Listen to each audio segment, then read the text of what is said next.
Howdy, Tim.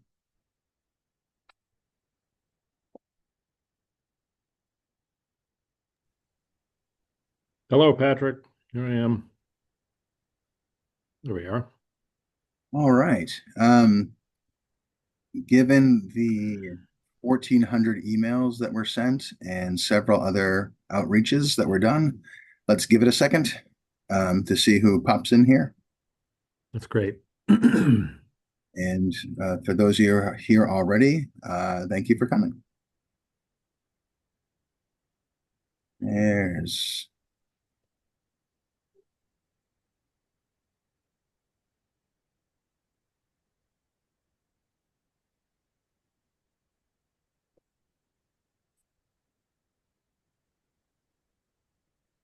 Hey, Charlie, thank you for joining us. Pleasure to be here.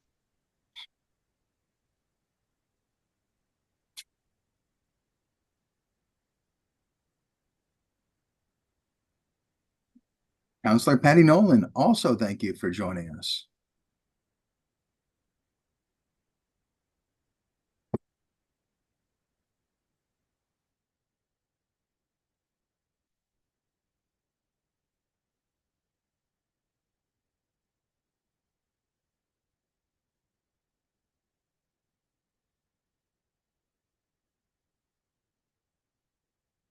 I can't stay for the whole thing. It's not because of anything that's being said, just FYI. No, thank you for coming. Well, we're going to have a historical commission hearing in 2 days, and we will probably most likely have some more meetings as well on this. Right. Unless any of you want to come help Harvard resist capitulation, let me know. Can't do much from Maine, my friend.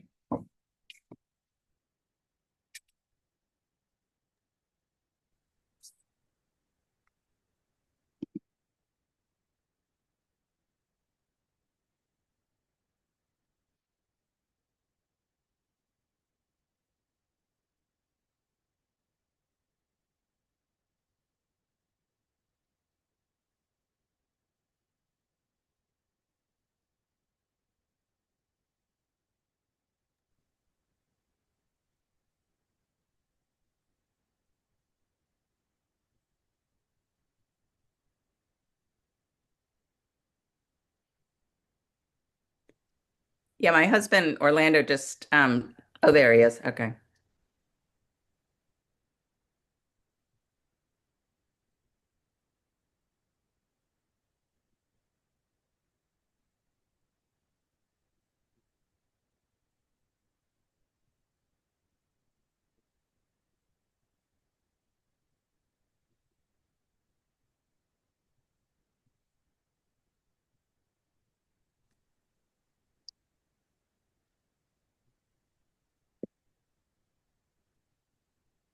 I'm on.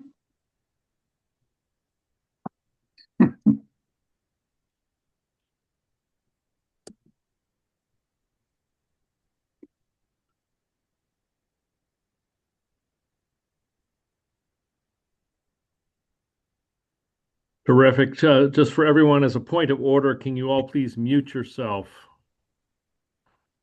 That would be great. Thank you.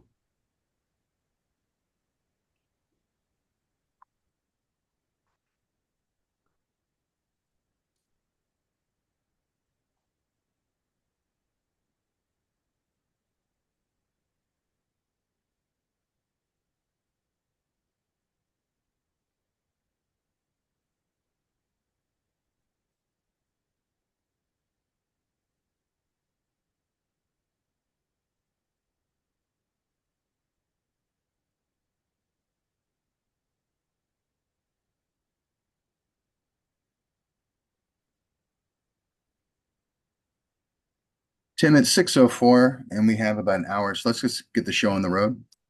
Okay, sounds great. Yep, sounds I'm great. going to just intro the project. Hello, my name is Patrick Barrett. I'm attorney representative for 17 Story Street LLC. They are the owners of 127 Mount Auburn and 17 Story Street, also known as the Harriet Jacobs House. This is the first in a series of meetings. that we'll be having to discuss our proposed plan. This project has made several changes over the past year, over the past couple of years. It's also been the works, as far as I can tell, for about 5 years, maybe even longer than that. But it changed hands to the new owner, I believe, in 2020. And we originally set out to build a hotel.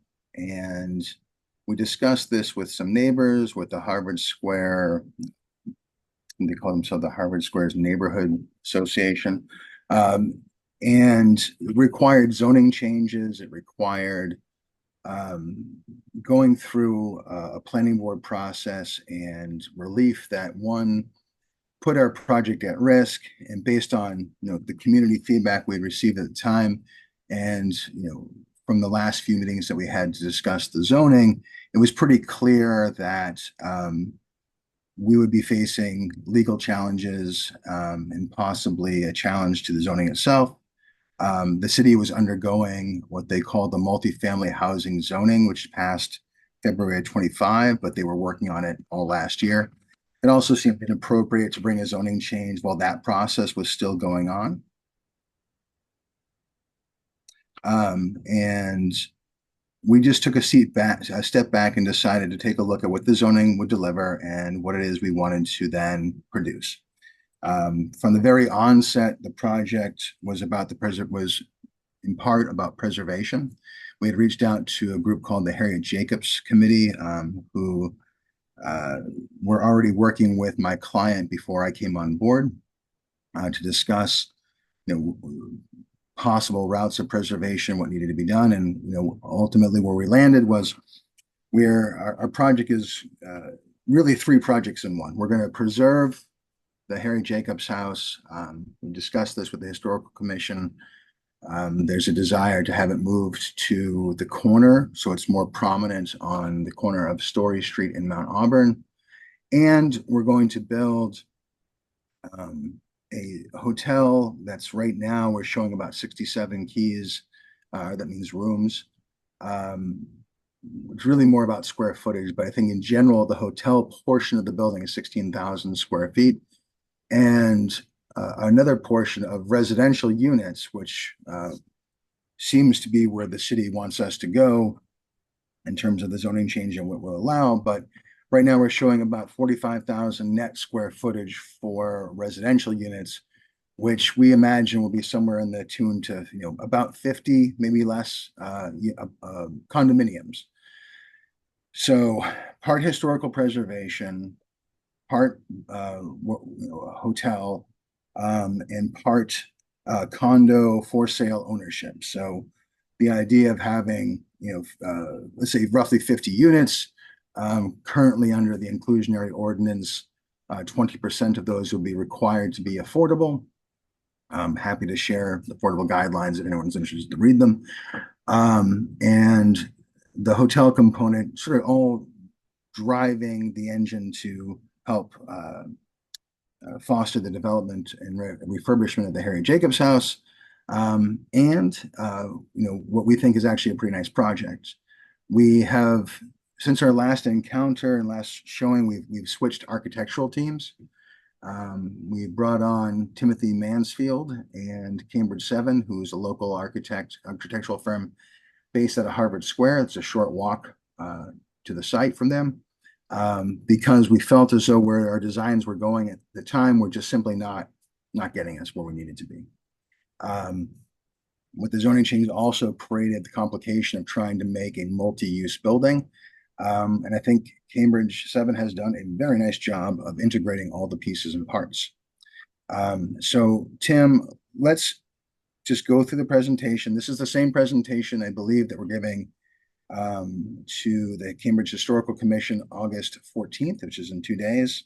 And with an accompanying shadow study that we're adding as well, now that we have sort of a before and after look at how that works. So without further ado, Tim, I will mute myself, please. Great. So good evening, everybody. My name is Timothy Mansfield. I'm president of Cambridge 7. Some of you may know our practice. We are thrilled to be part of this project as a Cambridge resident. And as Cambridge 7, has had a long history here in Cambridge, most recently having just completed the Foundry project over in East Cambridge, which is, I think, a wonderful um, rejuvenation of a building that's adding so much to the city.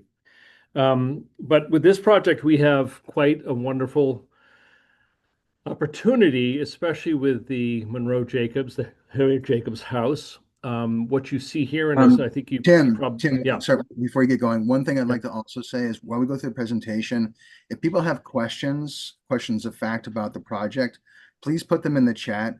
It's easier. We may not be able to get to all of them, but I'd like to have them at least for posterity. Also, if you want, or you were not on our initial email blast, put your email in the chat as well. We'll make sure that we can get to you, or I'll put my contact information if you don't feel like sharing it in the chat so you can contact me directly at any point in time. Thank you. Go on. Sorry, Tim.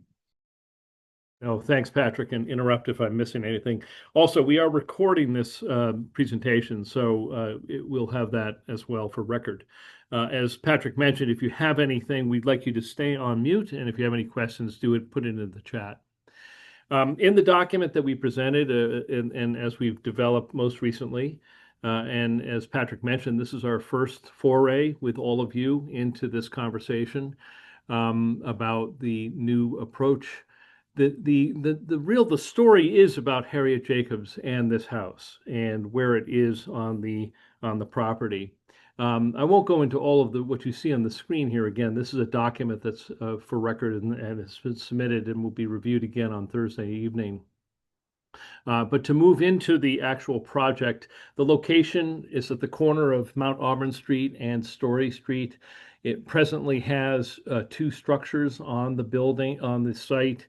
The one structure is, of course, the Harriet Jacobs house, and the other is a triple decker, which is 129 Mount Auburn Street. The property sits within the Harvard Square Neighborhood Conservation District and the zoning resident districts of C2 and C1. You see it here on the zoning map. This is a figure ground map showing the site, as you can see it, at the corner of Mount Auburn and Story Street. And some of the context. These are unfolded elevations of Mount Auburn Street north and south. They're kind of interesting to see. They are essentially the neighborhood as if you were to drive down Mount Auburn Street. And what we've highlighted is the project site, as you can see on the north side of Mount Auburn Street, and some of the context of Harvard Square buildings. And then on the opposite side is the lower collection of buildings. You can see the various structures going from Harvard Square to out towards the west. Anyway, so let's keep going. These are further images, composites of some Story Street context. You can see in the top the project site on the left-hand side and looking up Story Street all the way to Brattle. And then as you look on the other side, you can see us going from Brattle Street down to Mount Auburn. Some pretty rich context of modern Cambridge architecture from 1960, which I think is interesting, certainly a heritage aspect of Cambridge 7. Neighborhood context. So you can see here that we have a variety of structures and occupancies. I won't go into all of them, but just to share with you, these are views that we've provided as part of the context to be discussed as well on Thursday. These are some interesting neighborhood buildings of similar scale and size, 71 feet, 80 feet, so forth. You can see them as they are in relationship to the context on Mount Auburn and Memorial Drive and so forth. So the first building that we're going to talk about very briefly is 129 Mount Auburn. This is a building that is planned to be demolished to accommodate essentially the transposition of the Harriet Jacobs house. The existing Harriet Jacobs house you can see here. We have ascertained an approach to bring the building to Mount Auburn Street. And this has been done with sort of a careful thought and consideration with conversations with the commission. It's important to understand that we are going to be bringing this building back to life. And we'll talk more about that as you see it in the slides to come. But more specifically, we talk about the existing building and the elements of the building that are going to be restored. We're going to restore the fluted columns that were removed when it was modified back in the 50s and 60s, I believe. We're going to restore the windows, the clapboards, the flush boards, we were going to discuss about colors of paint and the roof and so forth. There was a portico that was on the Story Street side that is going to be modified. You can see it has been modified significantly. We're going to remove that, and that'll be part of the integrated new building.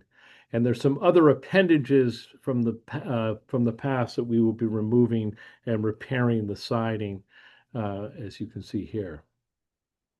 So this is the site plan as it is today. And we are clearly aware of the context of the site as it relates to the yards of Hilliard Street and the neighbors on Story Street as well as on Mount Auburn. It's important to understand the approach here is really to celebrate the Harriet Jacobs House. So what you're going to see is our approach to bring it forward to Mount Auburn, to the context of its neighbors on Mount Auburn Street, removing 129.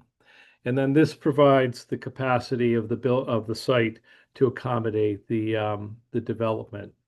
So this is a very early proposed site plan, which shows the Harriet Jacobs House on the corner.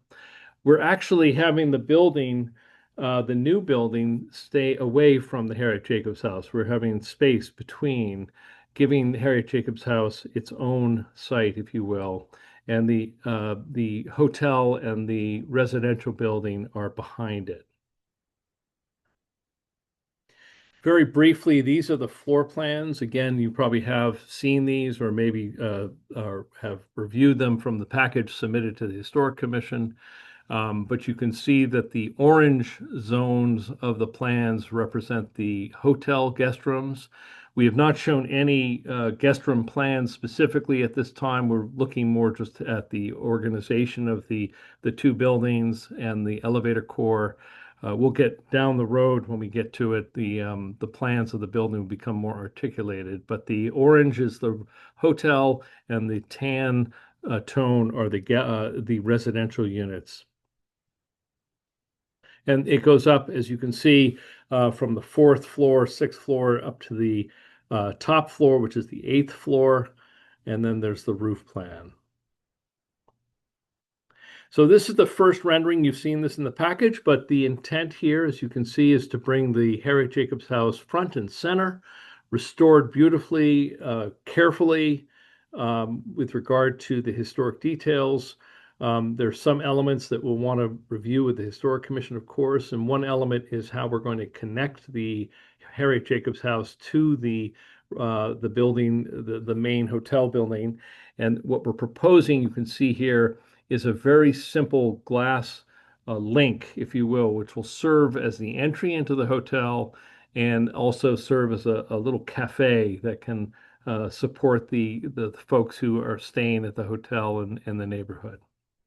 The building itself behind it is meant to be a lighter toned building. We talked about materials. We're really approaching the building as being a lighter toned to reduce the sense of the mass of the building and really set the stage, if you will, for the Harriet Jacobs House in the foreground. Another view of the building in its context with the hotel and the residential building behind it. You can see that here. This is an early concept plan. It's rendering. There's still a long way to go. But the intent here is to show, as part of the submission to the Historic Commission, the prominence and the approach of the design to bringing the Harriet Jacobs House back to life and to prominence along Mount Auburn Street, which we think is an appropriate approach. This is another drawing that we've developed to look at the context and understanding that the height is concerning. But the height of buildings around it, actually, this is within, if you will, the context of, you can see the darker shaded buildings of addresses that show the various heights. We are going to be the maximum height at 85 feet. And you can see in our neighborhood that we have buildings of 60, 70, 80, 81 feet, 82 feet, and so forth. So in a neighborhood context, it still feels within the range of what is existing, understanding though still that we're next to a neighborhood and we want to be sensitive to that. So of course, the articulation and materiality of the building is going to be very important. So just to show you a little bit of the diagramming of the building and in its context, you can see on the left-hand side, the Harriet Jacobs House with the hotel residential building behind. And then on the right-hand side, this is a view looking down Story Street to Mount Auburn Street. And you can see its context of height with relationship to the buildings adjacent on Story and across the street on Mount Auburn. And this is a rendering of that same view. So this is in context with the neighborhood, the buildings, existing buildings, the post office on the left, Mount Auburn off of the street in the foreground, in the background, if you will, and the residential building on the right. So materials, of course, with regard to Harriet Jacobs House, we want to work exactly with what was there in terms of the combination of both painted flush boards, which are in the main facade facing Mount Auburn Street, as well as clapboards, which are predominantly around the sides and the rear of the building. We're going to replace the windows with historically accurate to replicate the building, as well as dealing with the paint and the roofing and the foundation and so forth. And then for the hotel and residential building, again, as I mentioned, we're thinking of this as more of a lighter toned building, not a dark, heavy brick building, but one that is more of a panel system, a cladding system that would be both durable but also elegant in its detailing. So with that, we're going to sort of end with this closer up image of the Harriet Jacobs House to share with you the intent of the restoration, fully essentially bringing it back to life with the granite foundation, the fluted columns. Again, the color tonation, we certainly want to celebrate the pilasters, the wood pilasters, and then the roofing and so forth. So these are elements that are in play. We're planning to introduce the Harriet Jacobs the placard, interpretive panel, and other elements, and we're working with the Harriet Jacobs Committee to discuss further about how her legacy is going to live on in this building as we go forward. So what I want to shift to now, very briefly, is the shadow study. So if you give me 1 second, I'm going to shift gears here quickly to show you the shadow study, and I hope you can all see the screen now. So what we're going to take you through is the existing shadows and showing you what the new building does with regard to the shadows around the neighborhood. So you'll see a before and after, and we'll take you through the seasons. And we're going to start with the summer solstice at 9 a.m. We do it at 9, at noon, and at 3. So you'll see it as the sun is hitting its primary areas. So, so what you're seeing at this point is the summer solstice of the existing shadows that come onto the property in the neighborhood at 9 a.m. And what you'll see here is the summer solstice with showing the shadows from the new building. And what I'll do is I'll go through these so you can see them as they go through. So at 9 a.m. you see the shadow, and then at noon it shifts to a point where you see sorry, let me back up. So this is summer solstice at 9. And then the blue area, the blue shadowing, is showing the added shadow components, which is there for about an hour and a half, 2 hours, and then it shifts at 12 p.m. And you can see the blue is the added. At 3 p.m., the blue is added. And then in the fall at 9, you can see the gray is the existing shadows, which shadow from all the buildings in the perimeter. And then you'll see the blue is the new shadowing, which happens at 9. By around 10:30, it shifts, and then by noon, it comes to the back of the site, and you see it here. And then as you go into the fall equinox at 3 o'clock, you can see it shifts. The blue again is the new shadowing from the fall. In the winter, of course, everything's in shadow. In the morning, everything's in shadow. The sun is very low on the horizon, so there's really not really much of an effect. This does not reflect shadows by trees that are, so I want to be sure what you're seeing here are simply shadows by buildings. So the trees that are all around the neighborhood are not reflected in these studies, and we don't do that typically. We always stick to the shadowing of the buildings because the trees are existing and the shadows remain in whatever configuration. So here in the winter solstice at noon, you see the long shadow coming in from the south, if you will, and then the new shadowing is the blue, and then it shifts to 3 o'clock. A very long shadow you can see there. And then if you can wait 1 second here, I'm going to multitask here.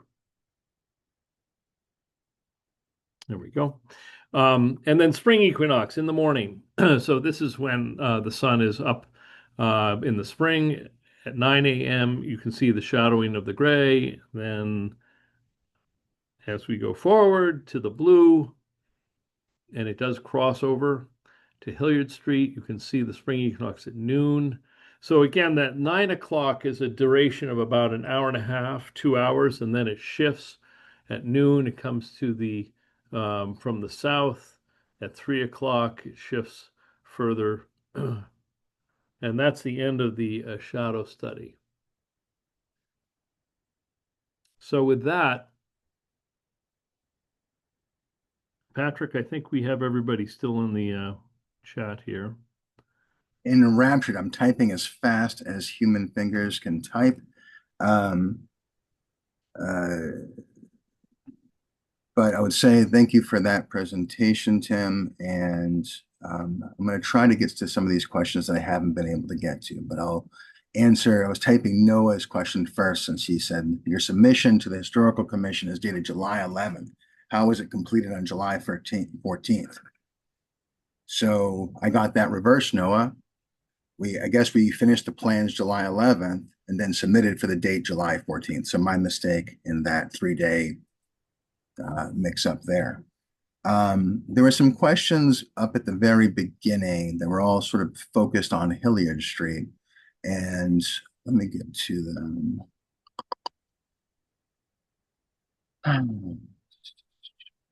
Last meeting December, all emails.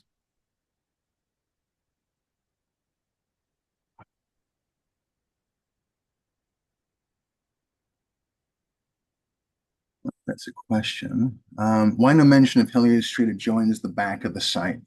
Or this is Orlando's question.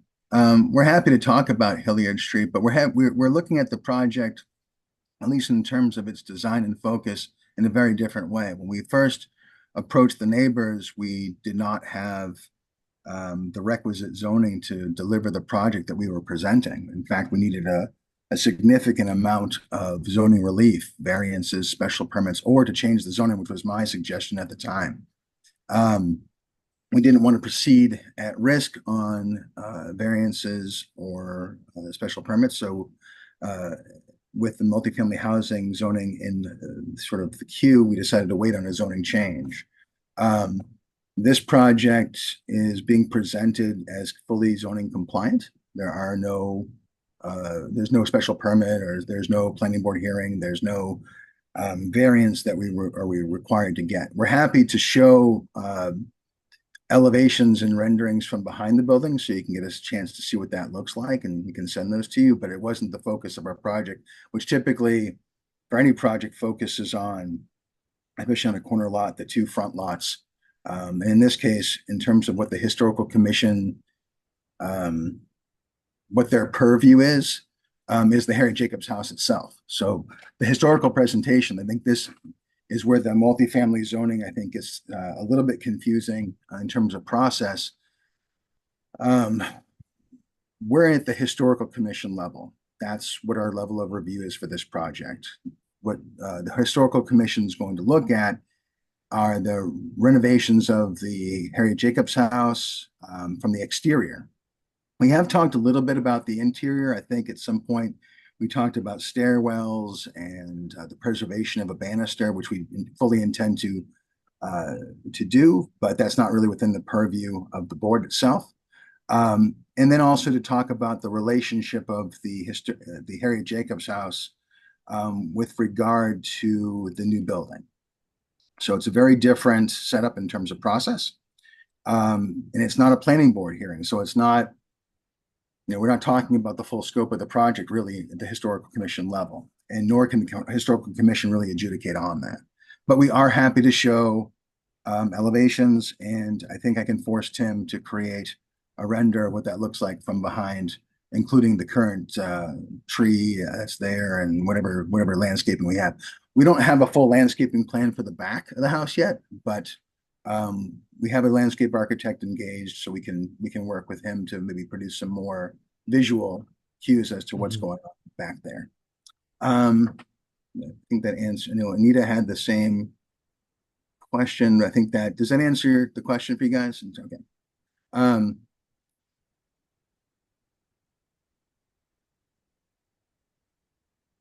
This is a Foundry related question from Suzanne, which we're going to put that off the table for now. We do have a sunshade study, which we will email to everybody, the one that Tim just showed. What we wanted to do, which is part of Tim's presentation, is show like the before and after. It's hard to look at a shadow study for a project and say what the impact is without having, existing conditions and previous conditions and new conditions. But that will be in everyone's email. If you put your email in the chat, I can also make sure that you get it from me directly if I don't already have it. We can also put this up. I think Denise Gilson is in the crowd on the Harvard Square Business Association website. The project is on that website as well as the Historical Commission. So we'll send it to both. It'll be posted there as well, which is all public. So separate entrances for the elevators in the residential hotel. Right now, we're not showing that. It's all one entrance. The elevators stack because of how the core of this building works. Some of you have noticed that the hotel rooms and the residential sections are not really separated too much. It's because of how we designed the building to maximize efficiency.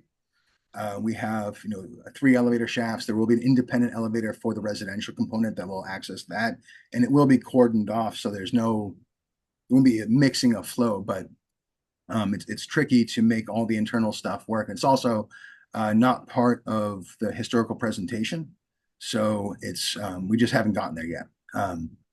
We do expect to have some delineation between those two because the condos are for sale residential units that will be in the building. There will just happen to be very small hotel rooms that are also part of the building. This is done all over Boston. I don't think this has been attempted in Cambridge yet for various reasons. I think predominantly because the zoning before was very tricky to navigate that. It is less so now.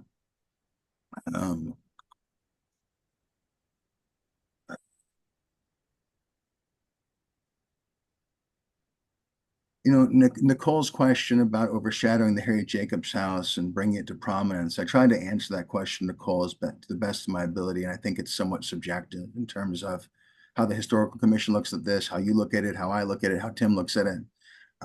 We're doing the best we can. And I think what we're trying to do ultimately is marry the idea that we have to do a full restoration of this project, which of the Harry Jacobs house, which we're committed to doing. And we have to find a way to make the project economically viable. So We also have a mandate from the city council. We have a mandate from the state to try to build housing. So, in our previous discussions, I'd heard people say that they were interested in having housing being built. I did mention that the multifamily zoning was coming down the line that would alter setbacks. This is kind of the best of both worlds in regards of use. We're trying to make the Harry Jacobs House public, which is tricky to do. I think the hotel use satisfies that portion of it, but also keeping the hotel small enough so that it's not, the big hotel that we wanted to show before. It's by square footage, it's considerably smaller. And then also adding the residential component for sale, which will put living humans, families, people in the building. They'll also be able to experience the Harry Jacobs House, the components of the hotel, and also pay for all the construction, pay for the construction. I think not all of it, but trying to balance the financials of the project. So, and ultimately, this is going to be discussed at the Historical Commission, and they'll make the determination of what's appropriate and what's not. And we're trying to make the best case we can to deliver something that's achievable. I think if we were showing something that was much more subdued, I just don't think financially those kinds of projects are viable. And I'm representing on a lot of projects in the city right now that are struggling with trying to balance that out with height and density, et cetera. Part of that's driven too by our inclusionary zoning ordinance, which requires 20% of the units. Actually, I should clarify, 20% of the net square footage be allocated towards affordability. We meet with CDD to talk about that and how the units are laid out, where they are, because the project will be over 30,000 square feet of residential square footage. There will be at least one 3-bed. That's an affordable unit. That's just part of a zoning requirement. Suzanne guides the interior of the building. So Suzanne has asked the question a few times now about the zoning, saying the zoning is not clear in this regard. Please answer the question. Will they be a minimum of 30-day residences? Will they have kitchens, places for a couch, storage, etc.? I'm not sure if Suzanne's talking about the hotel. The hotel component is just beds and bathrooms. There will be no kitchenettes or extended stay in the hotel. The residential portion will be homes. They'll have kitchens, they'll have bathrooms, they'll have storage, they'll have bed, all the accoutrement that you'd expect to find with a residential unit. That they'll be sold to individuals. What happens beyond that is, I'm assuming they live in them. And they integrate with the hotel like a condo.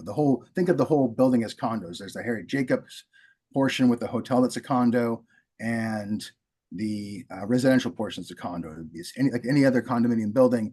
You simply have a portioned ownership and access to spaces, et cetera, that you pay a fee for. Some of that, but it really is different, completely different things, apples and oranges as to use. Councillor Nolan has asked a key question in the view of the project from Hilliard Street Homes, the shadow studies. We have all of that in our proposal, and we added now the shadow study, which is made public and freely accessible to all who wish to have it.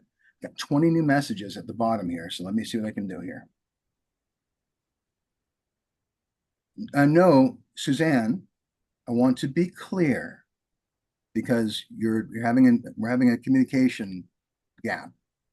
We're selling condominiums, which are homes. People can live in those homes, period.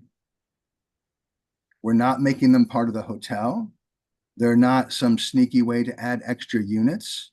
They're not, anything other than residential units that will actually be in control, 20% controlled by the Cambridge Community Development Department. So I think that is guaranteed. There will be people living in there that are their individual homes. Thank you for the emails.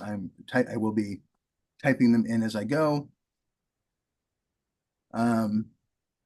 So Orlando asked the question about saying no discussion of the risk of structural damage to the Jacobs House and moving it, giving its deplorable state.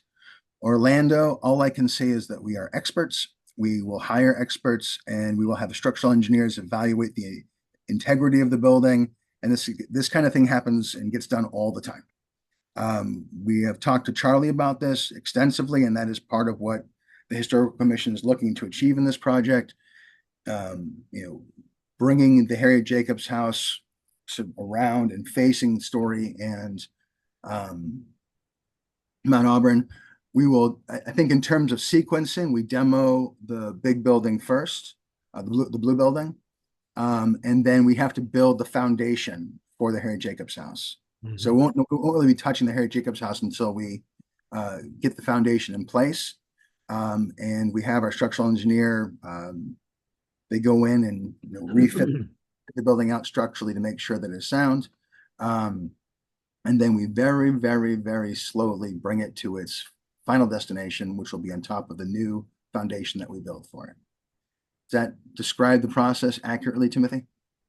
It does, and it's important to know that we're restoring it. So the building, while it does have some decay and some, it's old and it's fragile, the intent and the ability of what we do all the time is to reinforce the structure as needed with cross beams and structure as you move it. And then, of course, we're renovating it. So it's going to get all new siding, new insulation. It's going to meet this, all the energy codes required, all new windows, roofing, plumbing, the whole 9 yards. So the building is going to come back to life.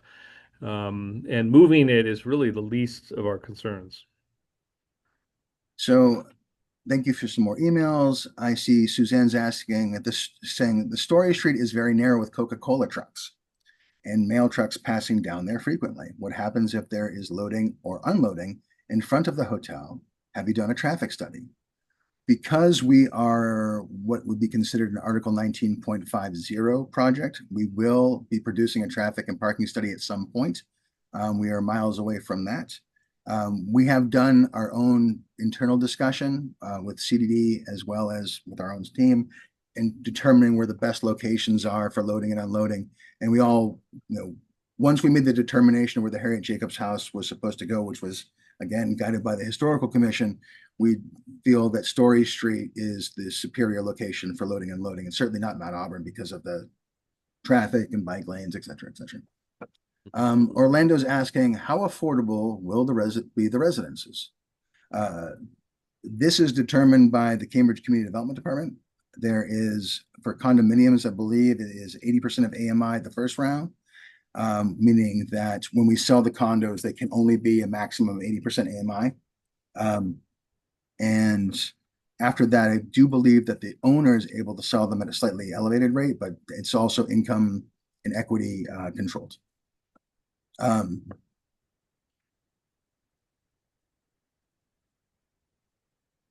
Thank you for the comment, Marilee. I don't think it's a question, but I think this issue has come up many times.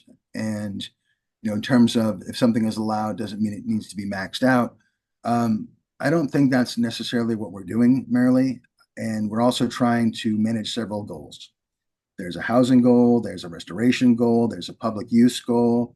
All of these things sort of mix together. Then there's the neighborhood, then there's individual desires. And oftentimes those things, don't get factored in as much as the more global issues, but that was what drives design, and also feasibility. We're trying to make this project something we can actually build. I don't want to go through this process and find that we're unable to go forward. Don Ware asks, what's the square footage of each of the hotel and residential units? The hotel units, Don, right now are about 180 square feet. I think that's going to probably get either a little bit tighter once we start throwing in things like mechanicals, electrical, and plumbing, walls, shafts, those kinds of things, but that's roughly the size we're looking for. We do kind of judge the building a little bit in terms of anticipating those calculations, but it's never perfect. In terms of the residential units, it'll be varying between studios, 1 beds, 2 beds, and 3s.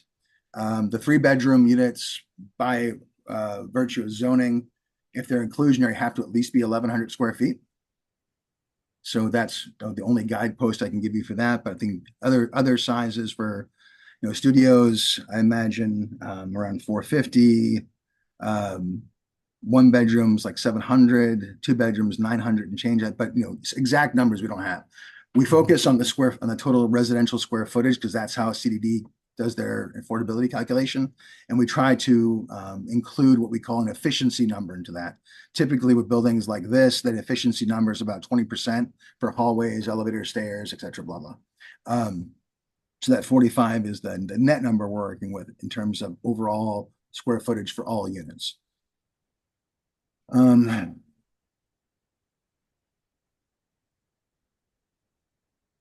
Thank you for the question, Suzanne, but this is not a question that I'm going to answer. It's not really in the purview of the commission, nor is it anyone's business who finances the project.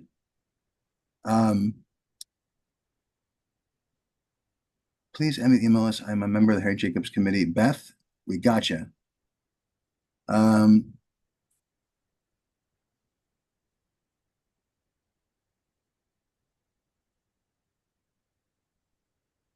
So Nicole's mentioned we have not seen, we're now seeing Shadowsea, we've not seen any views from Hilliard. We said earlier that we will make the shadow study public and we will provide you some renderings, not renderings, I think we'll do elevations and a view, not as detailed a rendering as what we have for the front of the building, but something to show you what that looks like. Yeah, just to jump in, Patrick, real quickly. The reason we haven't done that yet, because the where we are is at the Historic Commission review process. That's where we are. So we focused on the Harry Jacobs house for the renderings, and we will, as Patrick mentioned, absolutely show the views from the neighborhood when the time comes. It's just it wasn't part of our scope or our focus because we're dealing with the Historic Commission. That's it.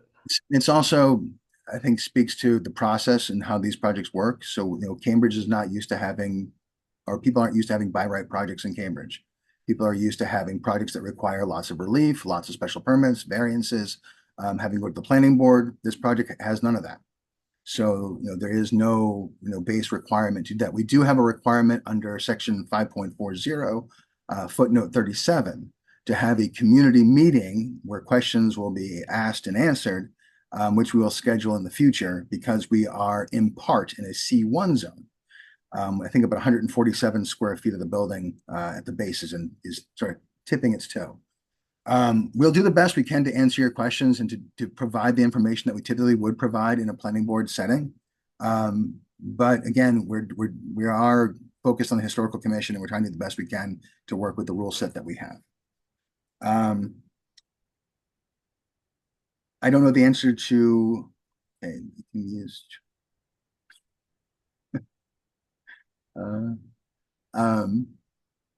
thank you for the continued comments, Suzanne. Nathan asked, how much does moving the Jacobs house add to the construction cost of the project? We don't know. We've gotten some estimates.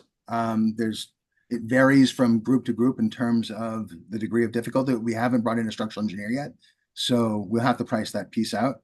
We have a general idea, but I don't like to put those kinds of numbers out there because I don't specifically know. And based on my previous communication about being wrong on the 11th and the 14th, I want to make sure that I'm being very accurate when I give those numbers out in the future. I have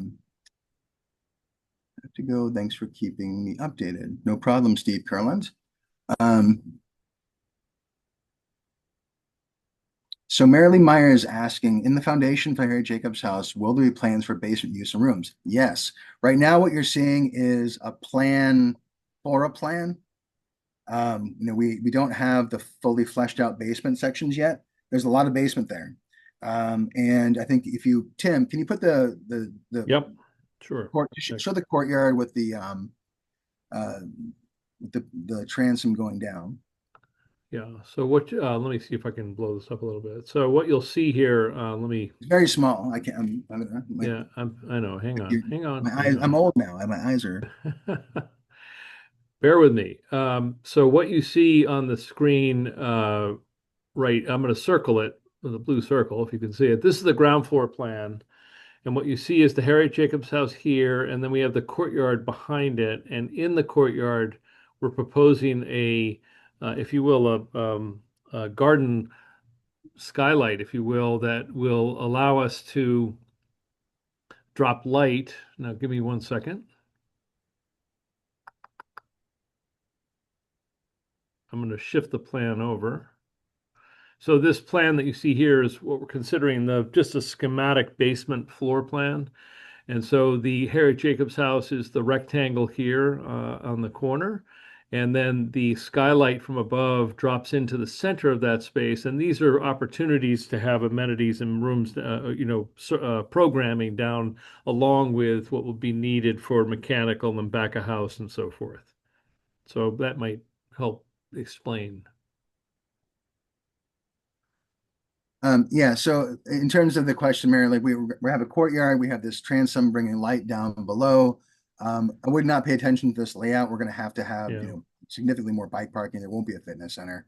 There'll be mechanical rooms and storage back of the house functions, but we wanted to integrate the basement of the Harry Jacobs house into this new section because I think it'll be quite dramatic to have this above courtyard bringing light down into it. We have rooms up there, but we also have on the first floor a meeting room, as well as what's currently labeled like a front of the house section, which I imagine will be adding some kind of parlor. There's a need for, I think, food preparation, light food preparation in that area, or down below, but in that section. But we've talked with various groups and sort of having the desire for a communal space, the desire for places where you can actually maybe even heat up food and prepare it. When you have a meeting or things like that will be part of the below grade design. But the below grade design is still like much work in progress. Sorry.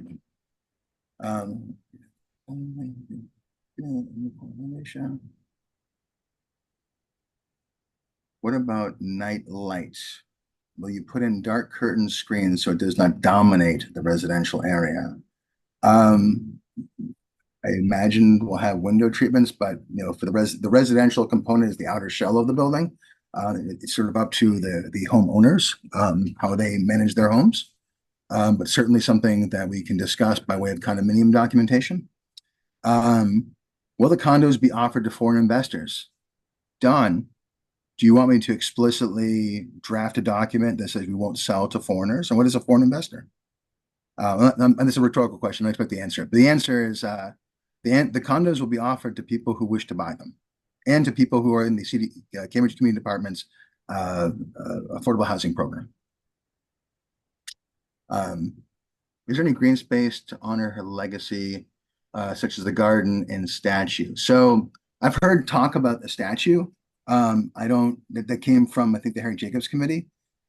We have our rooftop garden spaces, which we talked to, I think, I hate butchering names, but I think it was Tia or Taya who I spoke to with as part of the Harry Jacobs Committee, who was interested in seeing some garden uses up there. And I think that's certainly something we're going to look at in terms of programming for the rooftop. Right now, my thought is that should be for the residences, not for the hotel. So we'll be looking at, garden spaces for that. But if we can add a garden space for the hotel to make that public, we will do that. But that's something we have thought about. We do have some landscaping in the front of the building on the side. We were talking about statue the other day because it was the first we heard of it. Where to put it, we would need some guidance on that, and certainly open to that discussion.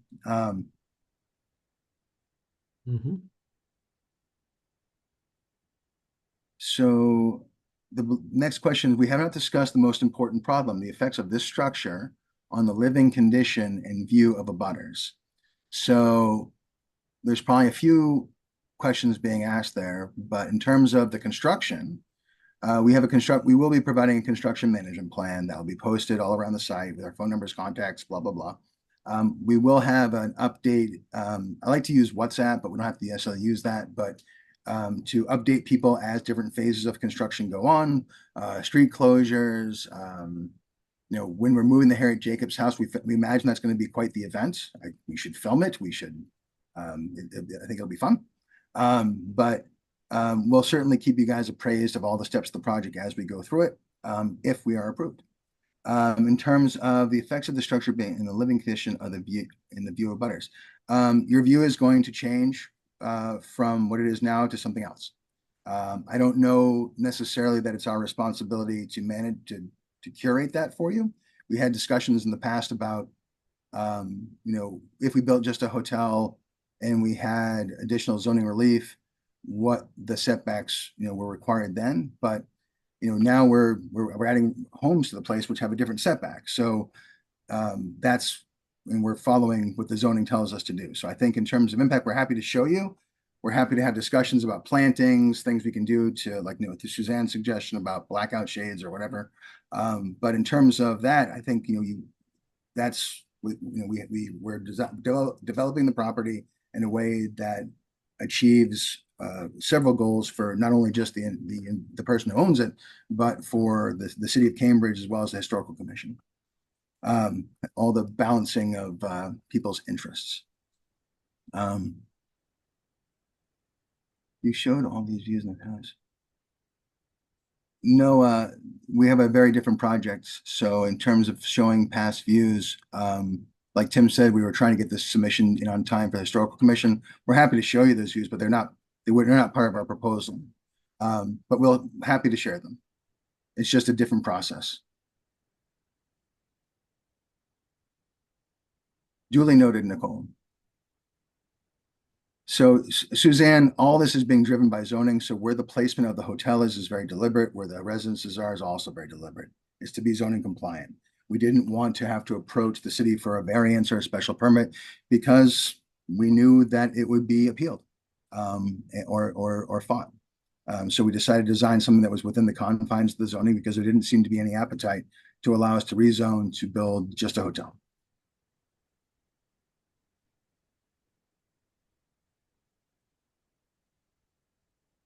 I've answered every single question you've asked on.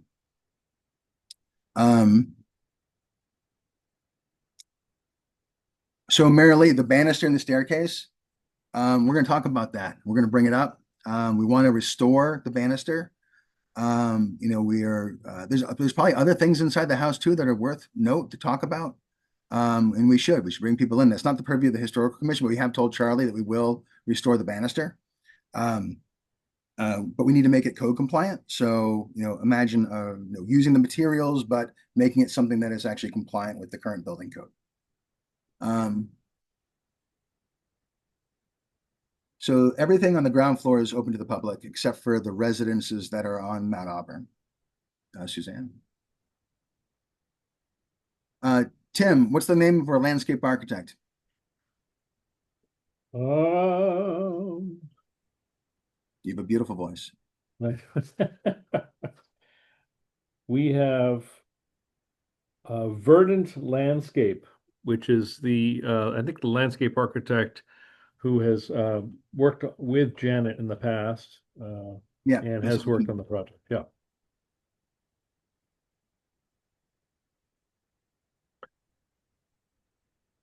So Again, Suzanne, just as a quick note there, we haven't engaged them fully at this time, obviously, because we were just working to the historic commission piece, but Verdant is on board when we get into the next step of design.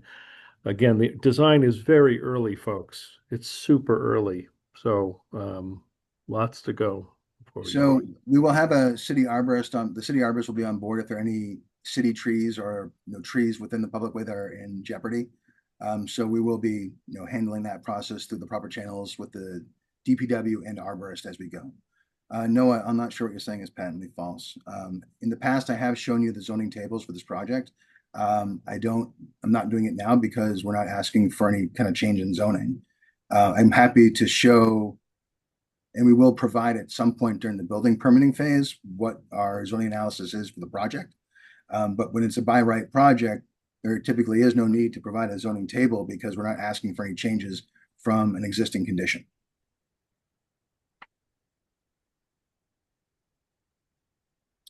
Thank you for your comment, Don. So Tim, do you want to talk about the bump outs in the back in terms of Suzanne's asking us, these aren't window treatments, Suzanne. These are like design elements of the building. They're about like bays. Yeah, the bays that trespass into setbacks. The balcony, it's a balcony, which is allowed per the code. It's going to be compliant based on the zoning code of Cambridge for a balcony. So balconies are allowed to protrude. Yeah. And the building will be fully compliant, Suzanne. I think your question is, well, duly noted. We have to be compliant, and we shall. So Don, you asked about will the condominiums be offered to foreign investors? I don't know. Like, do you want us to discriminate against people? Is that what you're asking us to do? I don't know if I imagine the condos we bought by anyone who can buy them. So I mean, I've answered that question to the best of my ability. Because I'm being accused of not answering questions, I'm gonna go back through all of Don's questions and find out what it is that I haven't answered. What is the square footage of each of the hotel residential units? I told you the hotel units are going to be about 180 square feet.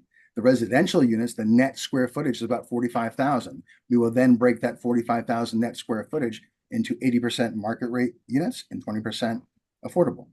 At this stage of the game, we don't do internal designs for units because it's not required.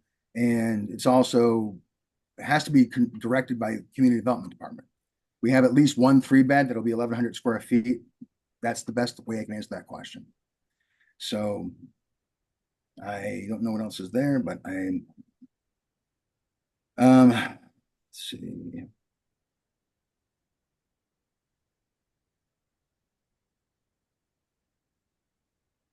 Oh, of course I have a zoning compliance, but Don, the historical commission doesn't require that we provide a zoning table for the project because they're only reviewing the project in light of its historical significance and compliance for certificate of appropriateness.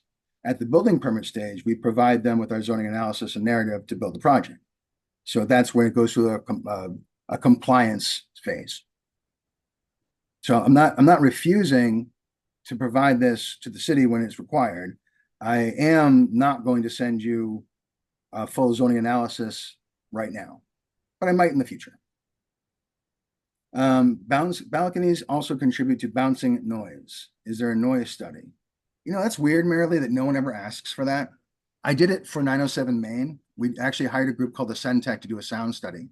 In that sound study, we discovered that Central Square operates at an ambient noise of 57 decibels, which is like having a decent sized vehicle drive by your head constantly. Central Square is loud. There is a STC rating for hotel rooms that are required for, or at least just industry standard for hotel room development. In terms of noise for the surrounding building, I actually think it'll do a good job of sort of keeping noise in the intersection. These would be the larger building. In terms of balconies and nuisance on the back from the residential units, we thought that would be a better use of a balcony than for hotel guests who have less likely to have constraint over. You know, hotel guests will, hotel guests. People in the condo, there will be a set of condominium documents that adjudicate how people behave. We also have a sound ordinance in Cambridge that after 10 p.m., all sound is supposed to be within your walls, and we will comply with all of that. Setbacks, Don, are 5 feet and 10 feet at front, side, set in the back. With some adjustments for the Harry Jacobs house in the front, on that front setback.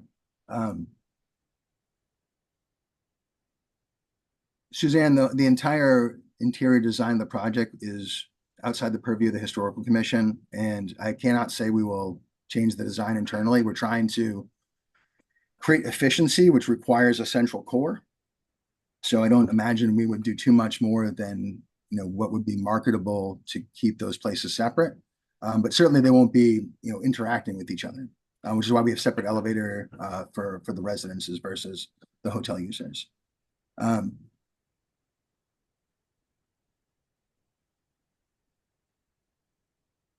So Nicole, I don't share information with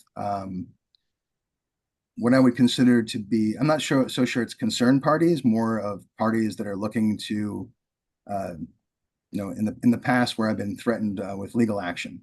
But I will share my zoning table with you and my zoning analysis. Last conversation I had with Don privately in his tower, you know, it was alluded to that, you know, you guys would sue us. But I'll share it because I have to at some point in time. We don't do it now because it's not required. But if you'd like to see the zoning table, I'm saying on this Zoom, I will put one together for you all and I'll have it delivered within a week or two.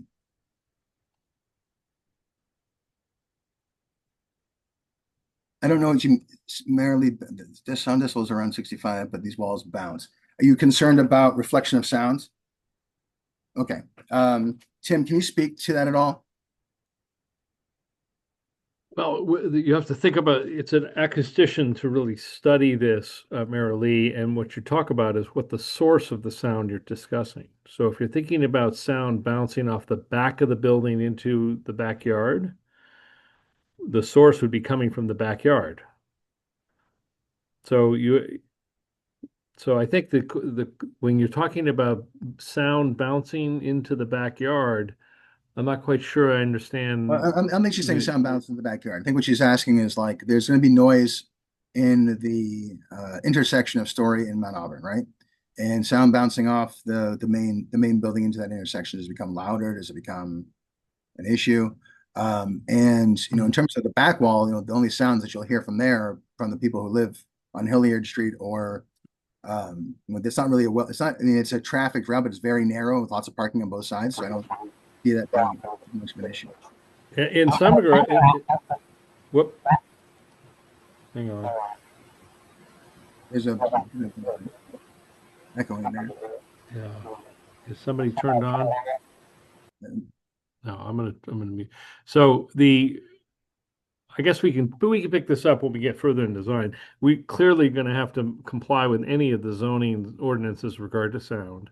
The building will actually buffer sound from Mount Auburn and Story Street into the neighborhood, into the backyards of Hilliard, because it'll be a barrier. So the noise actually right now where it's open between 129 Mount Auburn and Harry Jacobs' house, there's more sound penetrating into the neighborhood now. So there would be less sound going in from the street.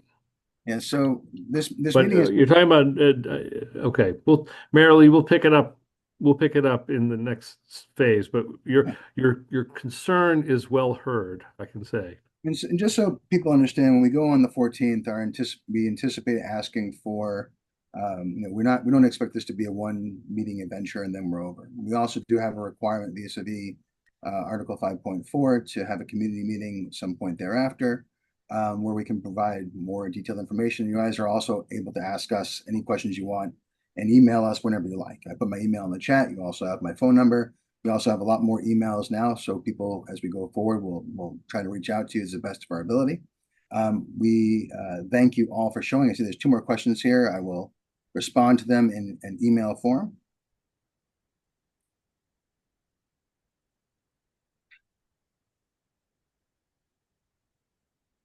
The 14th is, I mean, I don't imagine this will be a one-stop adventure. There's also, I think we're the only thing on for the 14th, but I don't imagine we will have one meeting. The multifamily zoning has been received differently, I'd say, from different parts of the city. And I think the city historical commission has been put in a really tough spot in terms of adjudicating it.